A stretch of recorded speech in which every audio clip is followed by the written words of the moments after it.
यावेळी आपल्या सोबत आहे रामटेक लोकसभा मतदारसंघातील राजू पारवे उमेदवार आहात आपल्या समोर. सर, आम्ही तुमच्याकडे जाणून घेऊ कशा प्रकारची आता हा निवडणूक शेवटच्या टप्प्यावर आहे, कशा प्रकारची तयारी काय रणनीती आहे त्याबद्दल.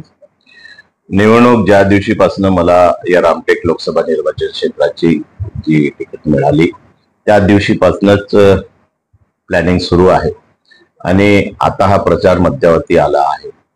ज्या पद्धतीनं आम्ही सुरुवातीपासून प्रचाराला सुरुवात केली, शिवसेना, भारतीय जनता पार्टी, राष्ट्रवादी काँग्रेस आणि सर्व महायुतीचे सर्व घटक पक्ष, आमच्या सुलेखाताई असतील, कवाडेजी असतील आणि सर्व महायुतीचे सर्व घटक पक्ष हे माझ्या प्रचारामध्ये रात्रंदिवस एक करत आहे.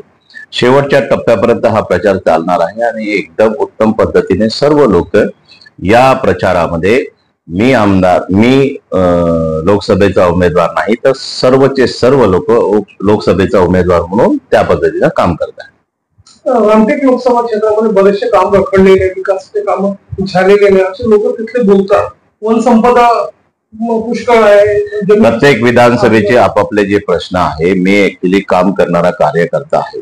मला कुठल्याही गोष्टीमध्ये एकदा एखादा विषय थांबलेला असेल त्याला कसा मार्गी काढायचा, केंद्र शासनाच्या विविध योजनेच्या माध्यमातून या रामटेक लोकसभा निर्वाचन क्षेत्राच्या ज्या राहिल्या सोल्या काही कामं असतील ते प्रामाणिकपणानं येणाऱ्या काळात मी करणार आहे.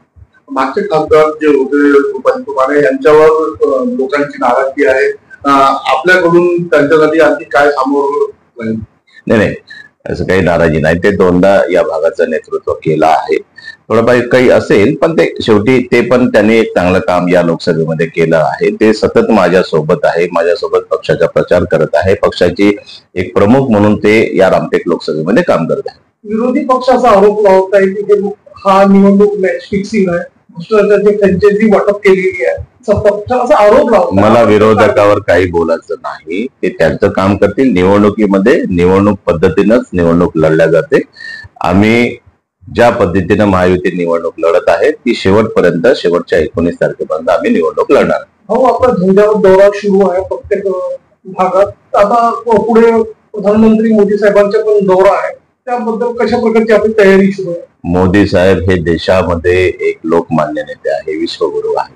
ज्या पद्धतीनं त्यांचा दौरा ज्या ज्या लोकसभेमध्ये होणार आहे, यावेळेस जो त्यांनी नारा दिला अबकी बार 400 पार, त्याच्यामध्ये रामटेक एक आहे आणि त्याच पद्धतीनं त्यांचा कार्यक्रम याही माझ्या लोकसभेमध्ये होणार.